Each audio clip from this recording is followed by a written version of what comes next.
Alright guys, subukan natin tong mic natin sa DJI Action 4. Kung anong maririnig natin. Ano siya? Nakaset pa siya sa zero ang noise reduction. So, let's see. Siya nga pala, night ride muna tayo. Kasi kakaedad na, nasa 50 plus na tayo, di na pwede sa mga mainit masyado. Lalo pag mga ganitong takbuhan ay traffic. Pag mainit, kulang sa hangin, dapat parating buwelo ang takbo para ika nga ay presko. Tulad dito, presko. Wow! Sarap ng hangin. Okay. Nga pala guys, ako'y dating seaman. Retire na ako, kaya ito, nakakainip din pag walang ginagawa. So, bumili tayo ng ganitong motor para ma-feel natin yung pag rides sa mga tinatawag na ikangay. By the way, ito nga pala yung aming C5 nakuha ko sa Welltec ng cash 289.98 yata yun. Basta mga 290 na rin yata yun. 2004 model to. Pero kuha ko dyan sa Cavite Welltec.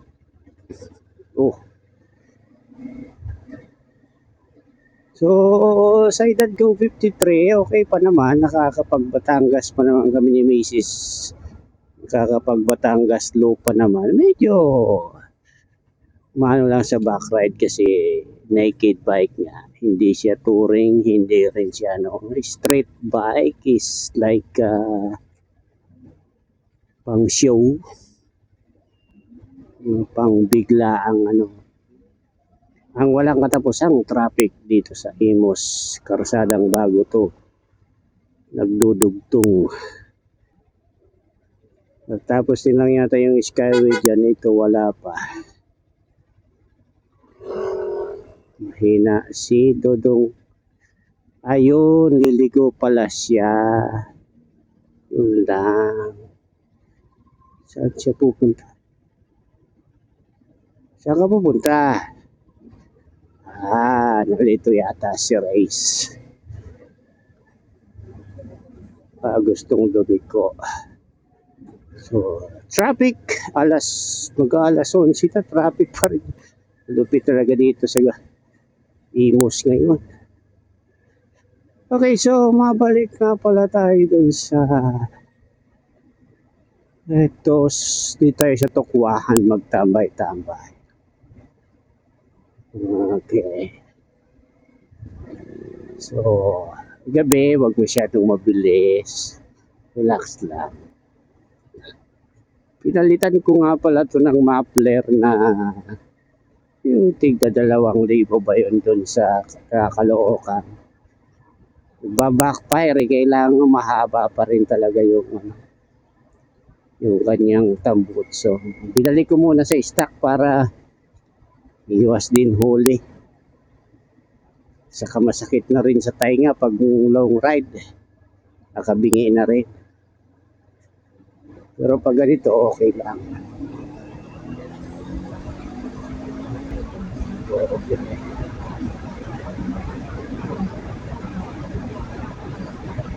Tambayan ng mga bikers. Dito tayo sa tinatawag na Tokwahan. Ikot lang tayo ng isa hanggang dun sa dulo. Tapos mag-vlog tayo. So, tinesting ko lang itong bagong mic na nabili ko si Shopee sa halagang 100 pesos. Hindi siya wireless. Tinetesting ko lang. Okay, tapos Ikot lang tayo dito ng isang ikot.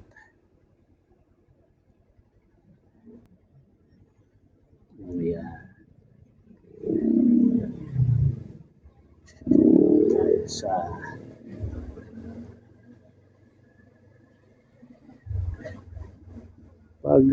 kasi bulahaw din sa gabi. Kakahiya sa mga kapitbahay. Pag nagka-muffler, pero masarap ang tunog. Kaya lang consider din natin yung ating kapitbahay. Tulad ngayon, pag siguro kung kinabit ko yung muffler nito, naku po, kaingay.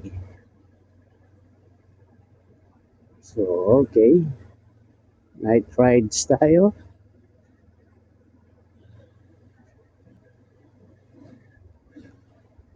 Testing na rin.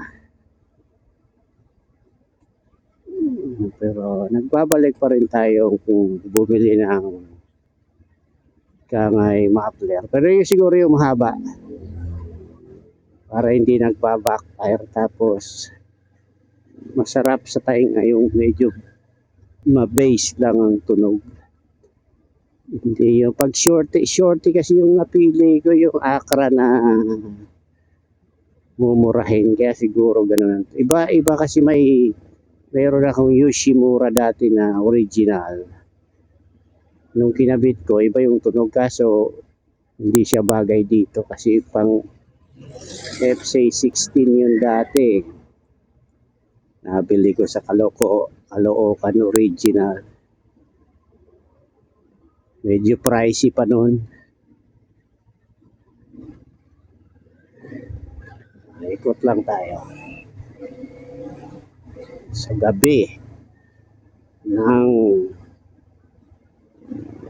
Imus.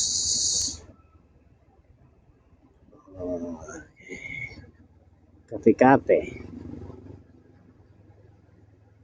Okay din ang C5, malakas. Sa baguhan, malakas humatak. Sa mga liter bike, medyo na. Iba na yung usapan. Dito, okay pa naman yung pag sa sakto lang kanyang power na binibigay. Kung hindi ka naman nagre-racing at gusto mo lang magkaroon ng ganito na daan ka sa expressway, okay naman.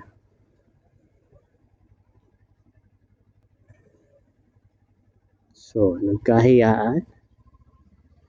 Sige, mauna tayo.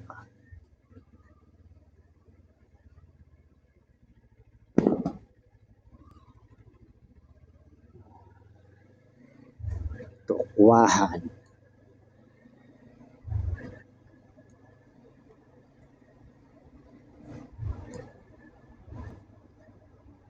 Pagdating ng araw, ito hindi na naman ganito. Dati, tahimik pa rito. Ngayon,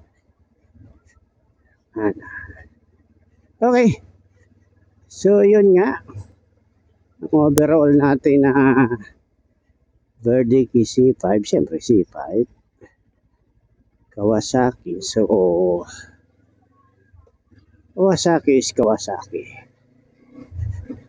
Nung nasa Italy ako, parati akong tumitingin ng mga big bike doon. Limita naman doon, mga BMW, Ducati, European brand, kalat lang sa gilid.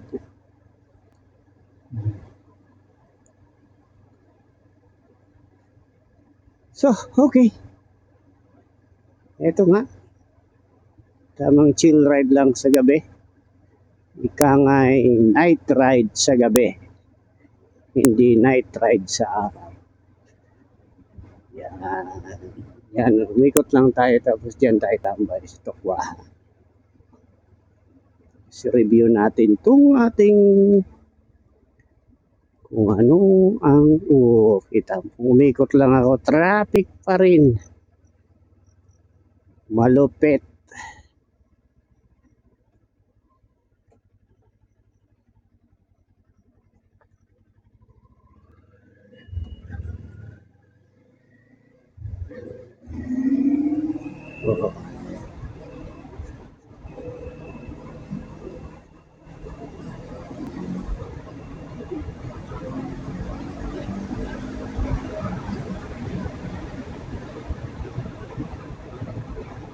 Nice. Sarap. Banking. Okay, dito muna tayo tambay. Ayan. Tayo sa may ilaw. Okay.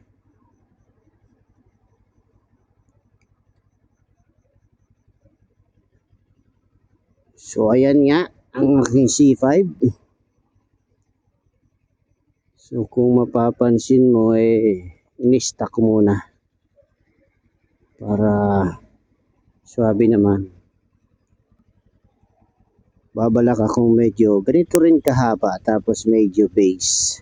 Tapos dapat dito hindi sumasabit dito. Nga kaganyan ang forma. Yung elbow. Yan kahaba. Tapos medyo base. Para hindi bulahaw. Hindi masakit sa tainga. So yun. Siyempre. Okay naman.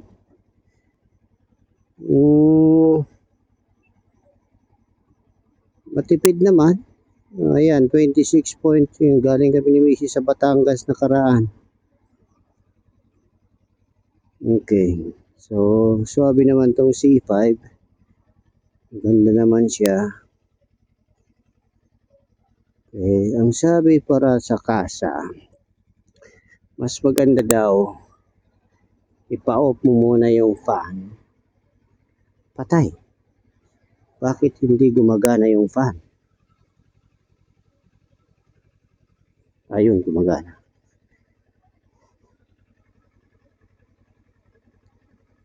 Ipa-off muna yung fan para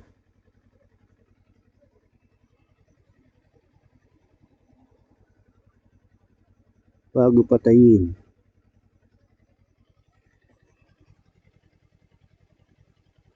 Kala ko hindi umanga. Ayan, nag-off na siya. So, 98. Ayan. Pwede na. Okay. So, tambay-tambay tayo muna. All in all, okay naman si C5. Maganda siya. Okay.